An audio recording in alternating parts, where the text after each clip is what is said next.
جیسے میں آپ کے سامنے بات کر رہا ہوں تو یہاں آمد نہ ہو جائے. ربیع الاول میں میری خواہش تھی اس سال بھی کہ یہ کانفرنس ہو جس میں سارے اکٹھے ہوں, سیرت النبی کے نام پہ, نبی کے نام پہ صلی اللہ علیہ وسلم, وہاں سارے بیٹھے ہوں ایک ہی, تو لوگوں میں یہ تاثر جائے یہ امت تو اکٹھی ہے. کہاں بکھر گئی تھی. انشاءاللہ اللہ نے زندگی دی, اگلے سال انشاءاللہ ہم کریں گے کہ تمام مکاتب فکر کو اکٹھا کریں. مدنی مسجد والوں کو مجھے خود جانا پڑا میں جاؤں گا.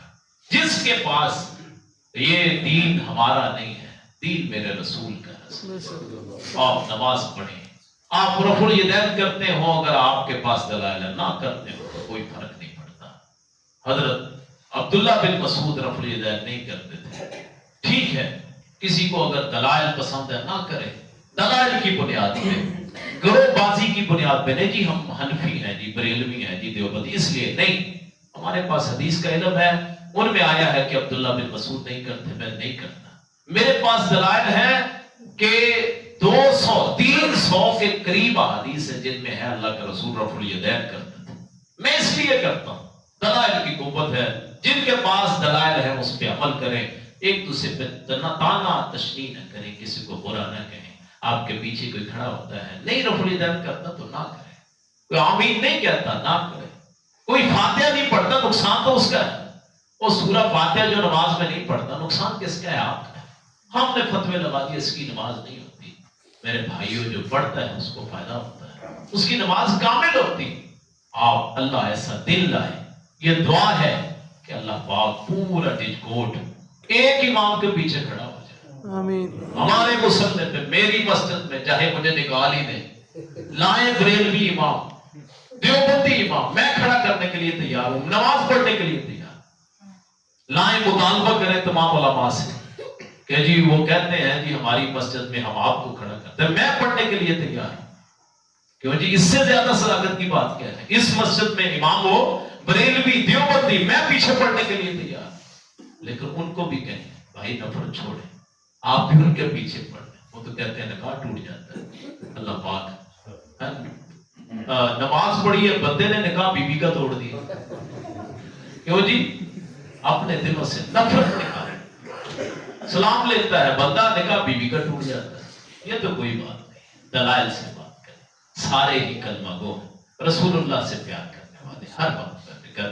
اللہ ہمیں اکٹھا فرمائے, جیسے یہاں موجود ہیں ایسے جنت میں اکٹھا فرمائے. جامع کوثر اللہ کے رسول کے ہاتھوں سے ہمیں عطا فرمائے, اور ہم جنت میں رسول اللہ کے خادم بن جائیں. اہل بیت کا ساتھ نصیب ہو, جناب علی, جناب حسن حسین, ان کے ہم خادم ہوں, ان کی خدمت کریں, جنت میں اکٹھے ہو جائیں. آخر دعوانا ان الحمدللہ رب العالمین. بسم اللہ الرحمن الرحیم. الحمدللہ رب العالمین الرحمن الرحیم ایاک نعبد و ایاک نستعین اهدنا الصراط المستقیم صراط الذین انعمت علیہم غیر المغضوب علیہم ولا الضالین. اللهم صل علی محمد وعلى آل محمد كما صليت على إبراهيم وعلى آل إبراهيم إنك حميد مجيد. اللهم بارك على محمد وعلى آل محمد كما باركت على إبراهيم وعلى آل إبراهيم إنك حميد مجيد. یا اللہ جتنے گناہ ہیں معاف فرما دے, اے اللہ جتنے بیمار ہیں انہیں شفا عطا فرما دے, اے اللہ جتنے میرے بھائی پریشان ہیں اللہ ان کی پریشانیاں دور فرما دے, اے اللہ عقیدہ توحید اور عقیدہ رسالت عطا فرما دے, اے اللہ اہل بیت اور صحابہ سے محبت کی توفیق عطا فرمائے. یا اللہ جتنے بے اولاد میرے بھائی ہیں بہنیں ہیں اللہ ان کو اولاد سے نواز دے. اے اللہ اولاد خالد بن ولید جیسی عطا فرما دے. اے اللہ جن کے رشتوں کا مسئلہ ہے, بہت سی بہنیں, بیٹیاں, بیٹے, بھائی وہ پریشان ہیں, اچھے رشتے نہیں ملتے, اے اللہ تو اچھے رشتے مہیا فرما. اے اللہ جب تک زندگی رہے اپنے دین پہ چلنے کی توفیق عطا فرما. اے اللہ جب زندگی ختم ہو تو تیرے نام پہ, تیرے رسول کے نام پہ, کلمہ طیبہ پہ, نماز میں, یا اللہ تہجد میں, رکوع میں, سجدے میں موت عطا فرما. یا اللہ بری, گندی, ہولناک, دردناک, حادثہ دی اچانک موت سے بچا.